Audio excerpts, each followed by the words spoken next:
together. And alignment of the tibial component rotation. The, the first method is tibial tubercle landmark technique. Tibial component is centered over the medial third of the tibial tubercle, that is at the junction of the medial third of the tibial tubercle and the lateral two third.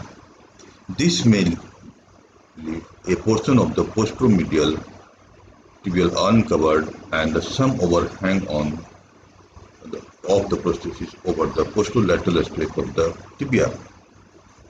Interrotation of the tibial prosthesis will increase the Q angle and show the chances of the patellar subluxation or the patellar dislocation. Other technique for the alignment of the tibial component is the range motion technique, in which the tile component of the femur and the tibia is flexed and the knee is flexed and extended a few times. It tends to align the tibial component rotationally with the rotation of the femoral component. The sizing of the femoral component determined by the anteroposterior dimension. This means the anteroposterior dimension of the knee should be matched with the anteroposterior dimension of the component. Mediolateral dimension of the is not important. This means the mediolateral dimension of the knee may be larger than the mediolateral dimension of the component. The reconstruction of the posterior condylar offset is important for the reconstruction of the knee kinematic and also for the flexion of the knee. For the posterior referencing system, the reference point is the condyle of the femur and the AP diameter of the femur is measured, and if we increase or decrease the size, then we cut more or less amount of the anterior part of the femur. Whereas in the anterior referencing, the reference point is the anterior cortex of the femur, and whenever we decrease or increase the size of the femur, we cut the less or more amount of the posterior condyle of the femur. In the posterior referencing system, if the size comes between 4 to 5, whenever we use the size 5 means we are oversizing, then there will be overstuffing of the patellofemoral joint. When we use the 4 size, then this means they were oversizing, undersizing, and we are cutting the anterior cortex of the femur, that is called the anterior notching. The preferred option in the posterior referencing system in this situation is oversizing. In the anterior referencing system, when the situation comes in which the femoral size is between the 4 to 5 or any between 2, then whenever we oversize, means we are cutting the less amount of the posterior condyle of the femur, so the less flexion gap and the tightening of the flexion gap. If we undersize the femoral component, then we are cutting the more amount of the posterior condyle of the femur, so we are increasing the flexion gap, and this leads to the flexion gap instability. The preferred option in anterior referencing system is undersizing.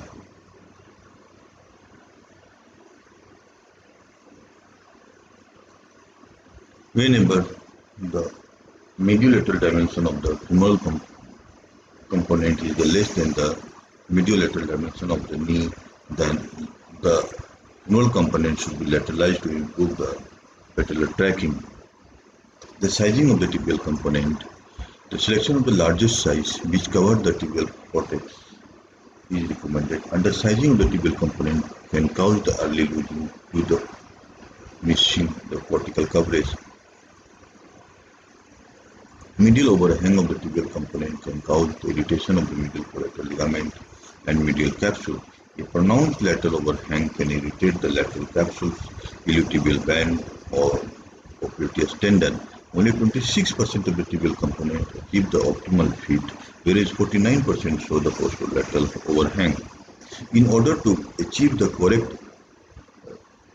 rotational alignment, a posterolateral overhang of 2 mm can be necessary with the use of the symmetrical implant. Oversizing of the tibial component with medial overhang causes the irritation of the medial collateral ligament and pain. The tibial base plate is lateralized as much as possible without overhanging the lateral tibial plateau, and the marking is done on the medial tibial condyle, and this extra bone has been removed by the saw or by the nibbling. This is called the medial tibial reduction osteotomy. It is helpful for the severe varus deformity to release the medial collateral ligament. Sizing of the patellar component.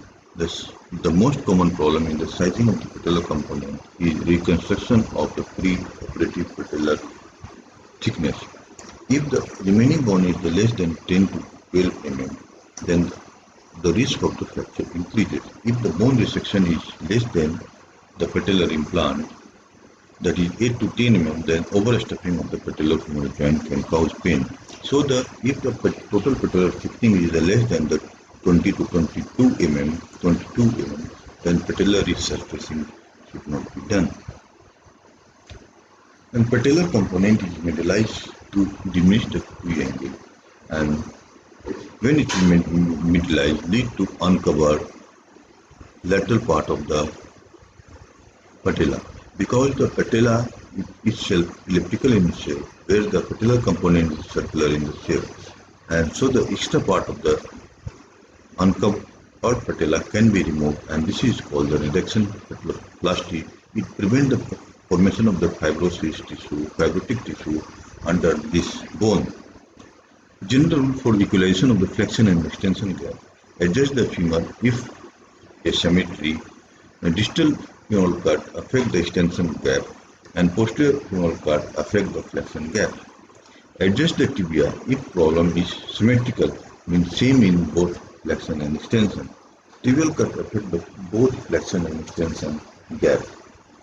Increasing and decreasing the size of the femoral component only changes the AP diameter, therefore affect the flexion gap only. Assessment of the femoral and the tibial component alignment is done by the measuring the femoral and tibial coronal inclination and sagittal inclination. Here, we draw the line along the medullary canal of the femur, then along the joint line, and the angle between this indicate the alpha angle. This is angle 90 degree plus. The valgus cut angle means around the 95 to 97 degree. On the tibial side, we draw the line along the medullary canal and other line along the tibial plate, and we get the beta angle. This is around the 90 degree because we cut the proximal tibia perpendicular to the mechanical axis, and this angle is drawn by drawing along the femoral component and perpendicular to this one, and the other line along the medullary canal of the femur. The angle between two indicate the gamma angle, that is femoral sagittal angle. It indicates the flexion and extension of the component, and on the tibial side we measure the delta angle by drawing the line along the tibial component and another line along the medullary canal, and the angle we draw we get around the 82 degree. This indicates the sloping of the posterior sloping of the tibia, and it is around the 82 degree. Thank you.